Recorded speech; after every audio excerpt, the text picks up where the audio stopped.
Natural language processing is basically understanding of human language. जैसा कि हम चैट जीपीटी आप सब यूज़ करते होंगे ऑब्वियसली, तो it is based on natural language processing, understanding of human language, and problem solving to imitate human like cognitive abilities. Human like cognitive abilities are thinking, taking decision, so artificial intelligence works on the same principle. Then are the applications of artificial intelligence in healthcare. So first of all we have medical imaging. Medical imaging, we have, as I talked about, that we have a lot of multiple imaging modalities like X-rays, MRI scans and CT scans. So artificial intelligence, we use these imaging modalities to detect and diagnose certain type of diseases on the basis of that data set.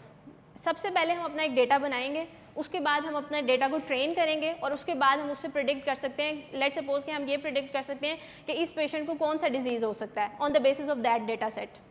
फिर है we have diagnostics. In the field of diagnostics like we have multiple types of data sets, pathological data and radiological data. On the basis of that data we can introduce or we can devise a software or any program that can diagnose any disease, जो कि किसी भी disease को diagnose कर सकता है. And then drug discovery. What drug discovery is? होता ये है कि हमारा जो artificial intelligence या machine learning models हैं वो एक स्पेसिफिक मॉलिक्यूल्स को पर ट्रेन हो जाएंगे, उसके बाद वो ये डिटेक्ट कर लेंगे कि for particular type of virus और any protein what type of molecule can be use as a targeted drug. And then we have virtual assistants like AI chatbots, ChatGPT, and furthermore medical AI chatbots are available which can help in patient triage, etc. And then we have benefits of artificial intelligence in healthcare. There is no area of healthcare which is not being impacted by artificial intelligence. So first of all we have diagnostics. As I talked, improved diagnostic speed and accuracy is the main concern. That's why we are looking for artificial intelligence in healthcare. And patient care, enhanced patient care and safety is the second main concern. Administration, cost reduction and increased efficiency. Artificial intelligence helps us in reducing cost and personalized care, access to personalized treatment options. There are multiple applications and personalized treatment plans available on Play Store, which are AI based applications which help the patients or the normal individuals in maintaining their health. Challenges and limitations. These are the challenges and limitations which are linked to artificial intelligence in healthcare. Like first of all is the privacy. Patient data is very important, as I talked about कि हमारे पास artificial intelligence use करने में या machine learning के models को train करने में जो सबसे ज़्यादा चीज़ important है वो है data set. And that data is coming from obviously patients, वो patients का data है, तो that data security is the main concern. So ensuring patient confidentiality and complying with data protection regulations. And ethical concerns, obviously होता ये है कि हमारे पास इसके जो multiple steps हैं मैं वो बता देती हूँ आपको. सबसे पहला स्टेप है डेटा कलेक्शन. डेटा कलेक्शन के बाद हमारे पास कोई भी किसी भी रेलेवेंट डिसऑर्डर से रिलेटेड हम डेटा कलेक्ट कर लेंगे. लाइक मैं एक एग्जांपल दे देती हूँ. For example breast cancer risk prediction. We want to evaluate the risk of breast cancer in any individuals. तो हम क्या करेंगे, हम नॉर्मल इंडिविजुअल्स यानी कि जो हेल्दी पेशेंट्स हैं और जो ब्रेस्ट कैंसर के पेशेंट्स हैं उनका डेटा सेट हम कलेक्ट करेंगे. किससे रिलेटेड, जीन से रिलेटेड. लाइक हमने रिस्क को कैलकुलेट करना है कि किसी पर्सन में ब्रेस्ट कैंसर का रिस्क कितना हो सकता है. तो हम जीनोमिक्स यानी कि जेनेटिक डेटा हेल्दी इंडिविजुअल्स का और ब्रेस्ट कैंसर के पेशेंट्स का लेंगे और इस डेटा सेट को कलेक्ट करने के बाद हम इस डेटा सेट को प्री प्रोसेस करेंगे. प्री प्रोसेसिंग में ये होता है कि हमारे पास जो इररेलेवेंट इन्फॉर्मेशन है उसको हम डिस्कार्ड कर देंगे. जैसे फॉर एग्जांपल हमारे पास यहाँ हॉस्पिटल में कोई पेशेंट आता है तो हम उसको एक पेशेंट आईडी देते हैं, उसको एक पेशेंट आईडी या एमआर नंबर हम उसको जो भी कहते हैं, तो वो हम पेशेंट आईडी हमारे लिए यूज़फुल इंफॉर्मेशन नहीं है. For the machine learning algorithm या फिर AI algorithm that patient ID is not a valuable piece of information, तो हम उसको डिस्कार्ड कर देंगे. ये था second step, that was data pre processing. Data pre processing के बाद हमारे पास एक थर्ड स्टेप है फीचर सिलेक्शन. यानी कि जब भी हम किसी डिज़ीज़ की रिस्क प्रिडिक्शन या डायग्नोस्टिक एबिलिटी की तरफ जाते हैं, डायग्नोस्टिक की तरफ जाते हैं, तो हमारे पास सर्टेन नंबर ऑफ़ फीचर्स होते हैं जो कि उस डिज़ीज़ के लिए इम्पैक्टफुल होते हैं. जैसे कि अगर हम ब्रेस्ट कैंसर की बात करें तो हमारे लिए ये कोडिंग नॉन कोडिंग रीजन्स हो गया, सिंगल न्यूक्लियर पोलीमॉर्फिज्म्स, ये जो फैक्टर्स हैं, दीज आर द फीचर्स, ये फीचर्स हैं वो जो कि ब्रेस्ट कैंसर प्रिडिक्शन में या ब्रेस्ट कैंसर रिस्क कैलकुलेशन में हेल्प करते हैं।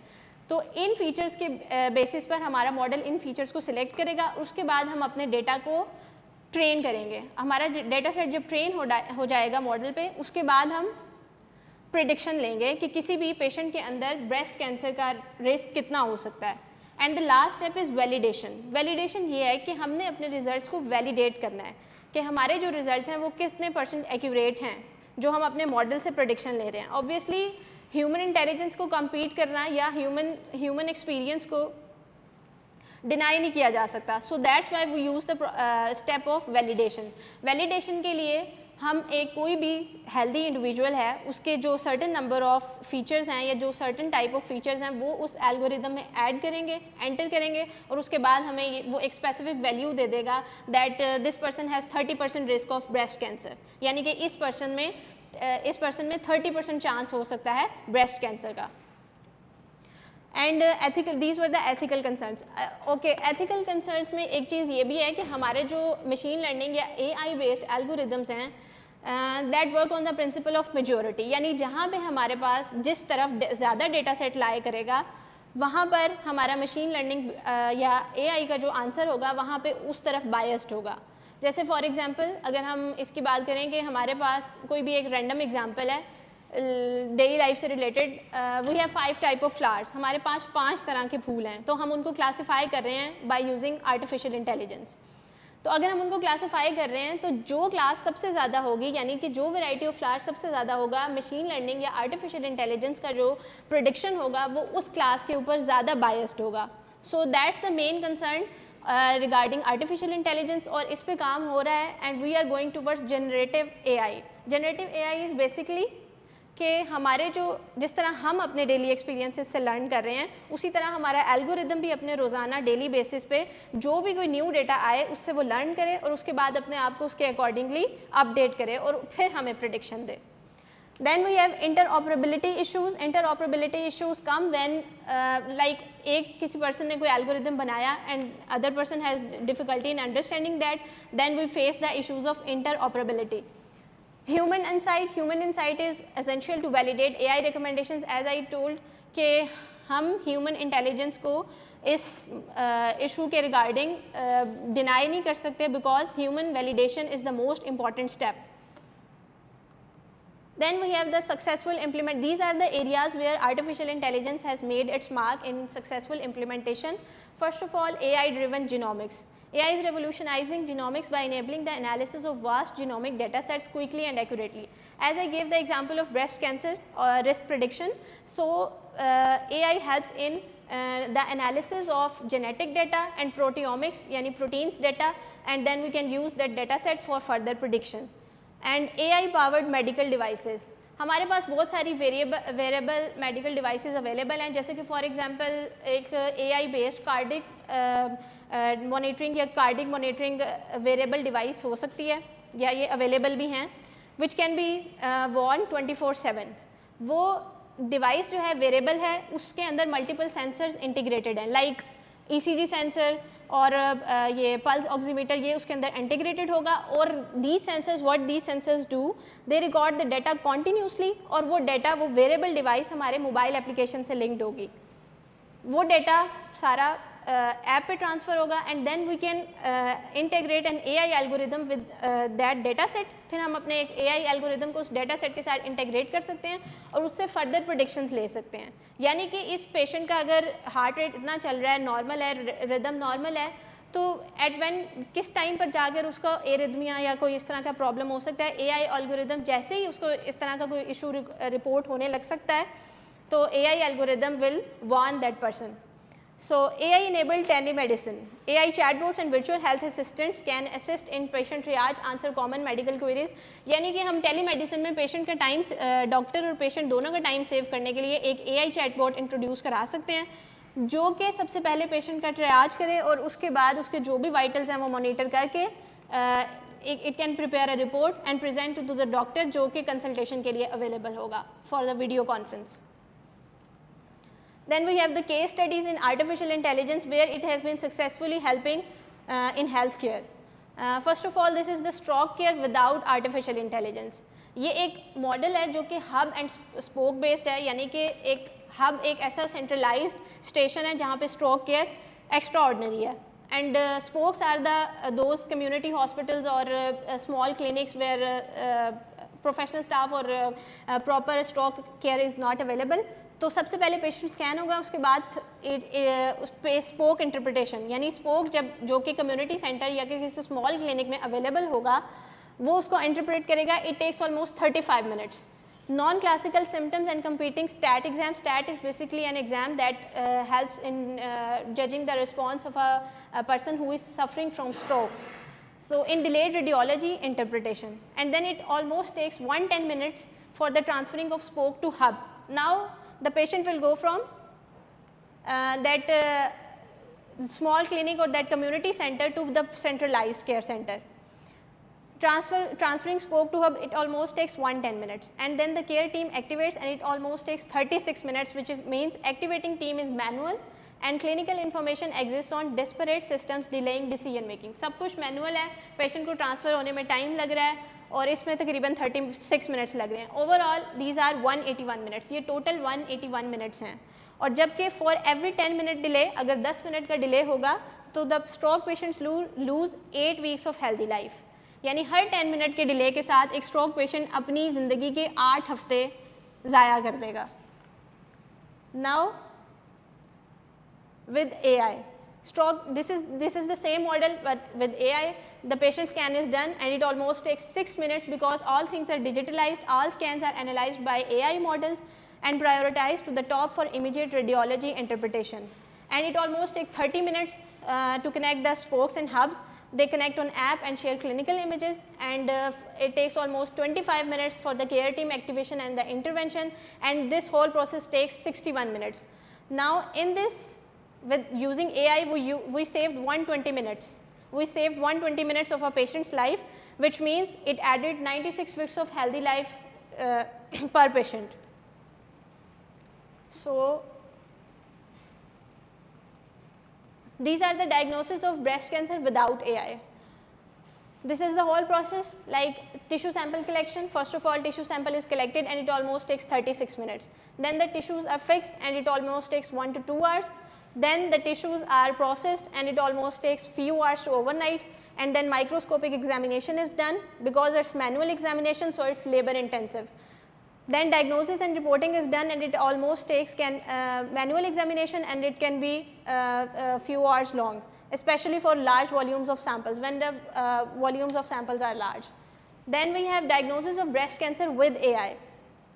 Here the tissue sample collection takes 60 minutes. This is the same with the previous, and the tissue fixations is 1 to 2 hours. But with the previous one, these two steps are tissue processing is not done because now we are moving towards digital slides. Tissues are fixed and they are converted to digital slides. These digital slides are used for image analysis and artificial intelligence analysis, and it almost takes 5 to 10 minutes. AI analyzes digital images more efficiently and consistently. इससे तकरीबन हमारा ये जो time था few hours to overnight and approximately 3 hours, ये time save हो गया and it was converted to 5 to 10 minutes. And then diagnosis and reporting is done in few hours. AI can process and analyze digital images quickly, leading to faster diagnosis and reporting. So these were the case studies, and now we have blockchain technology and artificial intelligence. Blockchain what is, data sets को हम blocks की शक्ल में ले लेते हैं. Blockchain technology का working principle ये है कि डेटा जो भी है वो सारा ब्लॉक्स में होगा, and all the blocks are linked और कनेक्टेड टू ईच अदर. किसी एक ब्लॉक को भी चेंज करने के लिए all the blocks must need to be change. So ये प्रिंसिपल यूज़ किया जा सकता है mainly for data privacy and security. So data privacy, blockchains, decentralized and immutable nature. Immutable means all the blocks are linked to each other, ensures that healthcare data remains secure and tamper-proof. And for the medical research, blockchain can support secure data sharing and collaboration among researchers and pharmaceutical companies. In the healthcare supply chain, blockchain can enhance the traceability and authenticity of medical devices, pharmaceuticals and supplies throughout the supply chain. And for claims processing in healthcare insurance, blockchain can streamline claims processing by securely sharing patient data between insurers and healthcare providers. So these were the blockchain, this is the blockchain technology introduced in artificial intelligence related to healthcare, and why we are looking towards artificial intelligence in healthcare. We have 3 aims how we can do things faster. जैसे कि यहाँ पे सबसे पहले हमारे पास patient discharge के process को भी इनिशिएट किया गया और उसको फास्टर किया गया like this. How can we do administrative simplification to save cost, यानी कि हमें सिंप्लीफिकेशन लानी है अपने सारे प्रोसेस में कि जिससे हम अपनी कॉस्ट को सेव कर सकें. How can we predict earlier to save the lives, like for example जैसे कि हमने स्ट्रोक की एग्जांपल ली तो हम लाइव्स को कैसे सेव कर सकते हैं.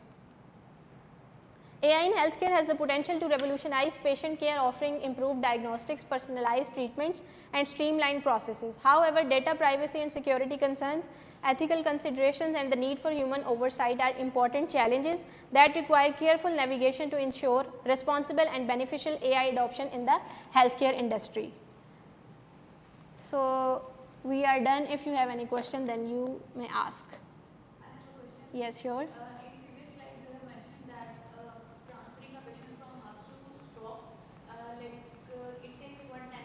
Yes. And when you show the intervention of AI, Yes. you minimize the time to 30 minutes. Yes. My question is how transferring a patient time can be reduced with the help of AI. Like, I have confusion in this. Like, यानी कि I agree that we have shared images digitally. digitally. Yes, exactly. But manual transferring तो उतना time लेगी. Manual transferring इसीलिए तो हमने manual transferring यानी कि हम अपना जो भी डाटा ट्रांसफ़र करें किसी सेंटर तक उसको हमने रिप्लेस कर दिया डिजिटल एप्लीकेशन से, यानी हमारे क्लिनिकल इमेजेस ट्रांसफ़र हो जाएं टू द हब, स्पोक से हब तक. पेशेंट को ट्रांसफ़र करने के लिए तो ऑब्वियसली 1-10 मिनट्स लग सकते हैं.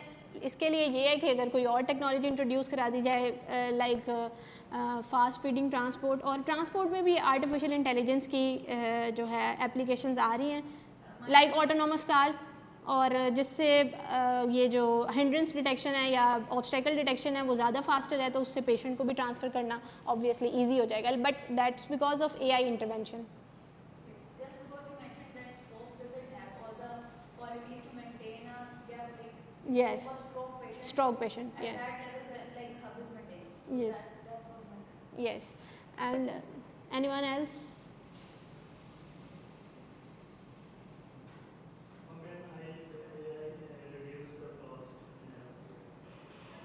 Okay.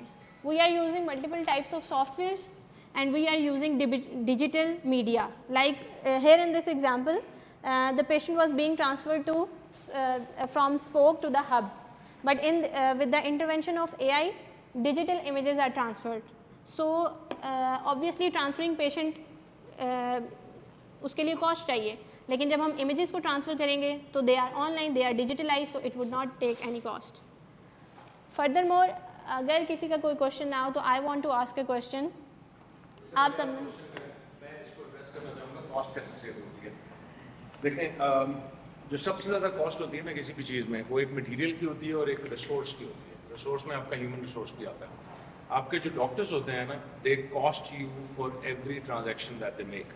For example if they have an experience और उसकी बेस पे वो एनालाइज कर रहे हैं उस डेटा को, तो there is a cost associated to it. मकसद ये नहीं है कि डॉक्टर्स की उस कॉस्ट को ख़त्म करना है. मकसद ये है कि डॉक्टर्स को ज़्यादा फ्रूटफुल जगहों पे यूज़ करना है. ये काम जो मशीन कर सकती है वो मशीन से ले लेते हैं. तो यहाँ पे आपकी जो डॉक्टर की कॉस्ट है वो काफ़ी सेव होती है. तो ये कॉस्ट सेविंग सबसे बड़ा पैटर्न जो है ना वो ये होता है. That's one time cost.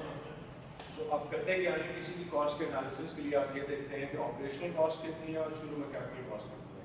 तो आप एक दफ़ा वन टाइम कैपिटल कॉस्ट लगाते हैं और उसके बाद आपकी ऑपरेशनल कॉस्ट खत्म हो जाती है. इसकी एग्जांपल बिल्कुल सोलर पैनल्स की तरह है. आप सोलर पैनल्स जब लगाते हैं तो एक दफ़ा शुरू में आपको कॉस्ट ज़्यादा देनी पड़ती है, बट कुछ सालों के बाद आपको एक्चुअली वो सारी कॉस्ट भी निकल आती है और उसके बाद आपका बिल भी निकल आता है. This is how the cost. और सबसे बड़ी जो चीज़ सेव करने वाली है ना वो टाइम है. And time is money. So that is very big cost जो कि इनटेंजिबल फॉर्म में आपको नजर आती है, जो कि आपको प्रॉफिटेबिलिटी कर सकते हैं. Okay, I have a question. आप सब सो आप में से कितने लोग रूशा में जानते हैं? ओके, कौन नहीं जानता? Okay. Have you introduced yourself? Yes. Okay. So अब आपको पता है कि क्या कर रहे हैं. So why do we have a research coordinator in AI in this hospital? आपके ख्याल से?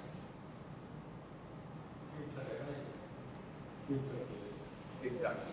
So we are one of those hospitals. Inshallah, just इसको understand कर चुके हैं. We are on the step कि हमने AI और blockchain और इन सारी चीजों को बताया. तो इन सेशंस का मकसद ये है कि आप सारों के पास जब ये solution आएगा तो उस दिन आपको एक झटका ना लगे.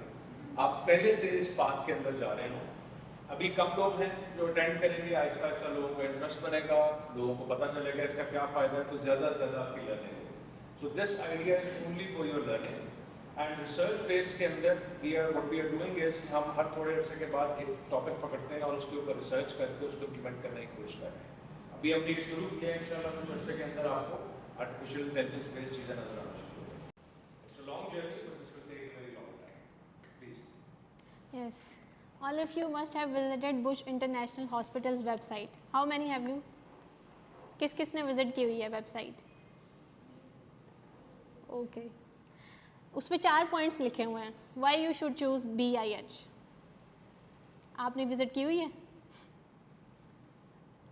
चार पॉइंट्स वहाँ पे मेंशन हैं कि आपको BIH को चूज़ क्यों करना चाहिए. One of them is smart hospital.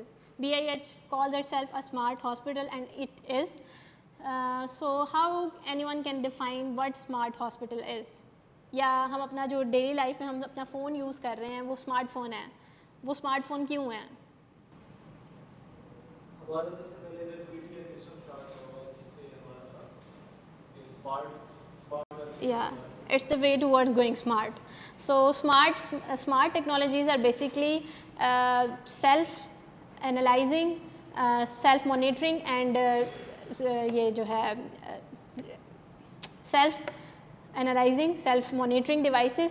ये इस तरह की टेक्नोलॉजीज़ होती हैं जो कि सेल्फ एनालिसिस भी करती हैं और अपने आप को मॉनिटर भी करती हैं. लाइक हमारा स्मार्टफोन है, इसी तरह से हम अपना हॉस्पिटल जो है वो हमारा स्मार्ट हॉस्पिटल है. Because they are certain multiple technologies जो कि सेल्फ एनालाइज कर रही हैं और सेल्फ रिपोर्टिंग है. सो ये एक पॉइंट था जो कि मैं ऐड करना चाहती थी. जरूरी नहीं आपको पता हो. अगर नहीं पता तो इन सेशंस का मकसद ये होता है कि पता चले. एनी अदर थिंग डोर्स के बाद से जो हमारे डॉग है एक्सेस कंट्रोल सेंट्रलाइज Yes. और Yes. Yes, exactly. हम पेशेंट पोर्टल या एम्प्लॉय पोर्टल जो यूज़ करें हैं दैट इज स्मार्ट. सो इसको पता है हमने BMS लगाया हुआ है, building management system. Building management system क्या करता है? अभी हमारी उसकी इम्प्लीमेंटेशन कंप्लीट हो गई है. हमने 75% तक कर दिया हुआ है. वो ये करता है कि लाइट की बेस पे बहुत सारे एरियाज की लाइट्स ऑन करता है और बंद करता है ताकि आप एनर्जी कंजर्वेशन को प्रॉपर तरीके से यूटिलाइज कर सकें. सेकेंडली अब हम HVAC का मॉड्यूल लगा रहे हैं जो कि ह्यूमन प्रेजेंस और मशीन की हीट की बेस पे उस एरिया के टेम्परेचर को कंट्रोल करेगा. जहाँ पे हमारे पास फॉर एग्जाम्पल OPD में पेशेंट फ्लो अगर बहुत ज़्यादा नहीं है वहाँ का AC काम हो जाएगा. तो ये वो सारी स्मार्ट टेक्नोलॉजीज होती हैं जो आप यूटिलाइज करते हैं. इसी तरह आपका जो नर्स कॉल सिस्टम है दैट इज ऑल्सो स्मार्ट. आपका जो फायर अलार्म सिस्टम है that is also smart. So smart से मुराद क्या है? स्मार्ट से मुराद ये है कि जो कुछ रूल्स की बेस पे एनालाइज करके कुछ रिएक्शंस करता है. अब इसी की जो नई फॉर्म आ रही है वो आर्टिफिशियल इंटेलिजेंस आ रही है जिसका कि जो दिमाग था ना कि क्या चीज़ें हैं जिनके ऊपर फैसला करना है वो दिमाग को बहुत बड़ा हो गया. डेटा सेट बहुत ज़्यादा उसके पास है. प्लस एक बात बीच में आई थी ब्लॉकचेन की. तो ब्लॉकचेन वाली चीज़ में आप लोगों को क्या समझ है? आप जानते हैं ब्लॉकचेन? जी. सो ब्लॉकचेन क्या करेगा? सो आर्टिफिशियल इंटेलिजेंस लगा दी. फॉर एग्जांपल इमेजिंग के अंदर लगा दी. वो स्कैन पढ़ता जा रहा है और उसके बाद डेटा सेट आता जा रहा है जिसकी बेस को एनालाइज करता जा रहा है कि कितने % का चांसेस हो सकते हैं इस बीमारी के. ये जो स्लाइड आपने देखी है इसकी किसको समझ आई है? किसी को नहीं आई है तो मुझे पता है. सोचें गैस किया तो गैस करें. पढ़ के बताएं कुछ. एक जगह पे जाकर इंफॉर्मेशन प्रैक्टिस को कैसे ट्रांसफर एंड यूजर तक या जिसको लीडर्स वो तो आपके किसी की आईडी पे हो जाएगी ना. किसी भी ट्रांसफर प्रोटोकॉल पे हो जाएगी. आपका वायरलेस हो जाएगी, आपकी लैन केबल पे हो जाएगी. बट ब्लॉकचेन टेक्नोलॉजी क्या है ये समझना बहुत जरूरी है. सिक्योर प्राइवेसी एंड सिक्योरिटी इसमें रहता है। अगर ये सेंट्रलाइज सिस्टम हमने खत्म करके डिसेंट्रलाइज कर दिया, ये डाटा एक जगह पर स्टोर नहीं होगा, मल्टीपल सोर्सेज जहाँ पे चीज़ें कनेक्टेड हैं, डाटा हर जगह पर स्टोर होगा। सही। और इसमें हमारी सिक्योरिटी प्राइवेसी दोनों बेटर और कैसे बेहतर होगी अगर बहुत सारे जगहों पे स्टोर होगा? ये आपकी बात सही है, मल्टीपल जगहों पे स्टोर होगा, बट सोचें कि उससे सिक्योरिटी कैसे बेहतर होगी? और सिक्योर करना क्या चाहते हैं? सर वहाँ से लीड भी हो सकता है, लीड हो सकता है, लीड तो हो सकता है। वो डेटा जो है वो बेसिकली रिसर्च ऑब्जर्व सारा कुछ हो सकता है, बट वही डेटा मल्टीपल जगहों पे पड़ा है। इसकी रियल लाइफ एग्जांपल है किसी के पास? ये मैंने पिछले एक सेशन में बताई थी, शायद किसी को सॉरी एड्रेस फॉर्म पर है, हर जगह से एक्सेस हो सकती है। क्या पढ़े हो? एड्रेस फॉर्म नहीं, वो तो सेंट्रलाइज हो गया, ये बेसिकली डिसेंट्रलाइज कर रहे हैं, एक इंफॉर्मेशन को मल्टीपल जगहों पर रखना है। सवाल ये है मल्टीपल जगहों पर रखने का फायदा क्या होगा? पहले एक जगह पैसे पड़े थे, फॉर एग्जांपल अब अपने पैसे बहुत जगहों पर रखते हैं। पहले एक जगह की हिफाजत करनी पड़ी थी, अब तो बहुत सारी जगहों पर करनी पड़ी थी। तो एक्चुअली सिक्योरिटी बढ़ कैसे रही है, इससे बताओ। पहले हम एक जगह पे फोटो चेंज कर सकते हैं, मैनिपुलेट कर सकते हैं, लेकिन मल्टीपल जगह पे पड़ा हो तो हमारे पास उसका एविडेंस होता है कि हर जगह पे एक जैसे कहीं एक जगह चेंज होगा तो बहुत सारी और जगह बता देगी कि नहीं चेंज नहीं हुआ था, ये गलत है। इसकी रियल लाइफ एग्जांपल है किसी के सामने? सर चेंजिंग की तो नहीं है, लेकिन इसके हमने रियलाइज की सर इसके लाइक गूगल के सर्वर से हम गूगल सर्च करते हैं, हमारे कहीं सर्वर का कोई इंडिया का लग रहा है तो डाउन होता है सर्वर, तो वो अल्टरनेट जगह से जाके वो डाटा फैच करते हैं। तो ये हमारी ये तो बैकअप है, ये तो बैकअप है, डिजास्टर रिकवरी है ना। अगर किसी एक जगह पे फेल हो गया तो दूसरी जगह से हो गया। सो आप लोगों की नॉलेज जीतना है। कैश से जहन में आ रही है, कैश मार्केट में जाते हैं तो एक जगह पे रखते हैं, तो चोरी वगैरह हो तो एक ही जगह से कैश जाएगा, सारे एक साथ ही बट जाएगा। वो एक जगह से जो जाएगा वो तो लूज हो गया। सो ये कैसे इंश्योर करें कि चीज एक ही जगह लूज नहीं होगी? पैसे की example is not right example, तो कैसे बात करें? मुझे पता है रियल लाइफ में आप लोग जिंदगी में सुबह से लेकर शाम तक जो जिंदगी गुजारते हैं और अब तक आपने जिंदगी गुजारी है, क्या ऐसी चीज है आपके सामने जिसके बारे में बड़े डंके की चोट पे कहा जाता है कि ये बदल नहीं सकता? और हाफिज़ कुरान क्या है? Blockchain. Multiple copies in the hearts of people. कोई भी एक शख्स जब आके ये कहता है ना कि नहीं कुरान में नाउज़ुबिल्लाह ये वाली आयत है, तो बाकी करोड़ों की तादाद में लोग कहते हैं कि नहीं ये गलत है। सो ब्लॉकचेन की सबसे अच्छी एग्जांपल जो है ना वो हाफिज़ कुरान। सो आपका डेटा जब मल्टीपल जगहों पे पड़ा होता है, फॉर एग्जांपल आपकी डेटा सेट आया, उस डेटा सेट की बेस पे आपने इमेजिंग करनी है, इमेजिंग को आपने स्टडी करना है और आपने रिजल्ट करना है। अब लेट्स सपोज वो जो सिस्टम है उसका अपना दिमाग नहीं है, तो इस डेटा की बेस पे कर रहा है। फॉर एग्जांपल मैं जाता हूँ और कहता हूँ कि अच्छा अगर ये वाला एलिमेंट ऐसे नजर आए ना तो ये मत कहना 30% कैंसर है, कहते ना 100% कैंसर। वो तो गलत जवाब दे देगा। इस चीज को कैसे इंश्योर करें कि ये कोई अगर चेंज भी कर दे तो ये नहीं होगा? ये जो सेंट्रलाइज्ड इंफॉर्मेशन है ना डेटा की, किसकी कितने % प्रोबेबिलिटी है इस चीज को होने की, वो दुनिया में बेइंतहा मल्टीपल जगहों पे पड़ा है। जब भी वो एनालाइज करेगा तो वो ये इंश्योर करेगा कि इसकी वैलिडिटी ठीक है डेटा की नहीं। तो ये फायदा होता है ब्लॉकचेन का। सॉरी, इसकी एक और एग्जांपल मैं आपको बताऊं कि एआई के अंदर फॉर एग्जांपल हम वेब के ऊपर एसईओ का नाम सुना होगा? हम वेब के ऊपर आर्टिफिशियल इंटेलिजेंस लगा के एसईओ कर देते हैं और ये देख लेते हैं कि हमारे इर्द गिर्द इलाकों में किसी को भी अगर हेल्प की जरूरत होती है तो उसको सबसे पहले हमारा अस्पताल। ये हम कर सकते हैं। सवाल ये है कि जब ये सब अस्पताल कर लेंगे तो फिर कैसे पता लगेगा कि सही कौन सा है? क्या जो गूगल को ज्यादा पैसे देगा वो सही होगा, जो ज्यादा ऐड चलाएगा वो सही होगा? नहीं, सही की तो ये कंडीशन नहीं है ना। तो सही होने के लिए ब्लॉकचेन होती है। ब्लॉकचेन क्या करेगी? यूजर की फीडबैक पे हॉस्पिटल की रेटिंग करेगी, और जब भी आप इंफॉर्मेशन देखना चाहेंगे वो इंफॉर्मेशन आपको सही ट्रूथफुल फॉर्म में देगी। जी सर, ये ब्लॉकचेन को काफी पुराना कंसेप्ट नहीं है, लेकिन आजकल हम इसको बहुत कर रहे हैं। ब्लॉकचेन सबसे पहले जो ज्यादा मशहूर हुआ बिटकॉइन। ना वो हुआ है क्रिप्टोकरेंसी, बिटकॉइन की वजह से। बिटकॉइन वगैरह है। क्योंकि बिटकॉइन आपकी एक इनविजिबल मनी है जो आपके इंटरनेट में पड़ी हुई है। फॉर एग्जांपल मेरा बिटकॉइन का अकाउंट है, उसमें एक्स अमाउंट पड़ा हुआ है उसकी ट्रांजैक्शन जो होनी है और उसके अंदर जो पैसा आना है उसकी ऑथेंटिसिटी कैसी होगी ना, कौन इंश्योर करेगा कि हाँ ये मेरे पैसे हैं। वो ब्लॉकचेन टेक्नोलॉजी उसके ऊपर लगी है जो इंश्योर करती है, उसको सिक्योर करती है, इसलिए बिटकॉइन चोरी नहीं हो सकता। सर अगर हम किसान में खेती को देखें ना तो पहले सारी चीज़ें मैनुअल हुआ करती थी, आजकल हम डिजिटलाइज कर लिए तो वो मैनुअल चीज़ें हमें डिजिटल फॉर्म में आजकल एक्सेसिबल है।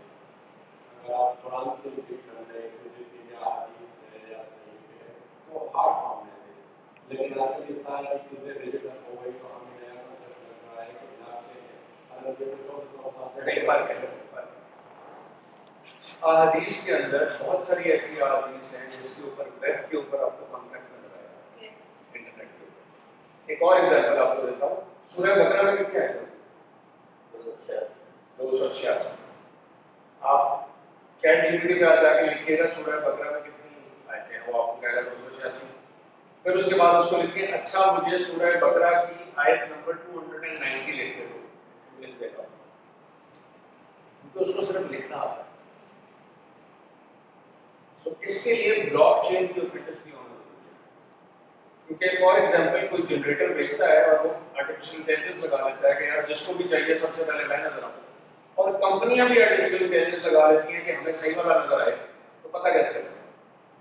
एक सेंट्रल कस्टोडियन होगा जो ब्लॉकचेन की फॉर्म में होगा, जिसके मल्टीपल कॉपीज पड़ेंगे, जो इंश्योर करेगा कि ट्रूथ क्या है। इसका भी तोड़ कभी ना कभी आ जाएगा, हर ताले की चाबी होती है, लेकिन अभी ये सिक्योर है।